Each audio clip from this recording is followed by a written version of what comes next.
অনেকে আমাকে প্রশ্ন করে আমি কেন আমার ওয়াইফের সাথে ডিভোর্স হয়ে গেছে।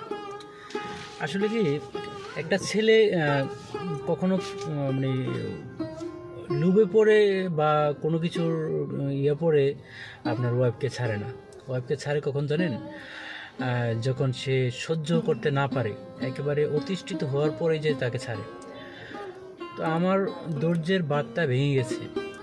একবারে মানে কষ্ট পেতে পেতে আর কত কষ্ট করা যায়, সহ্য করা যায়। সবশেষে সেও সুখী না আমাকে পেয়ে, আর আমিও সুখী না তাকে পেয়ে। তবে আমি মানিয়ে নেওয়ার চেষ্টা করেছি দীর্ঘ বছর, মানে অনেক বছর প্রায় সংসার করেছি, সংখ্যাটা নাই বলি।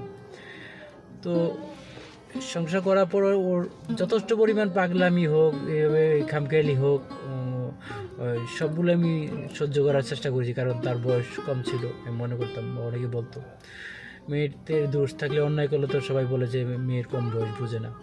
কিন্তু আসলে সবাই বুঝে। এদিক দিয়ে যাক, তো সবাই যখন বলে বুঝে না, বুঝে নেওয়ার চেষ্টা করেছি। শেষ পর্যায়ে আর না পেরে তাকে আমার ছাড়তে বাধ্য হয়েছি।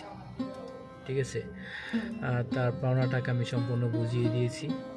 তারপরে তার সাথে গিয়ে আমি সামাজিক মাধ্যমেই বিদায় নিয়েছি। আমি সামাজিক মাধ্যমে যে বিচার হয়, সেই বিচারের মাধ্যমেই তার সাথে আমার ইয়ে হয়েছে। ঠিক আছে, ডিভোর্স হয়ে গেছে। তো এখন আবার নতুন করে সংসার করতে হবে অবশ্যই, কারণ যেহেতু মানুষ একা বসবাস করতে পারে না, তাই আমারও পক্ষে ওইটাই সম্ভব না। সংসার অবশ্যই করবো ইনশাআল্লাহ।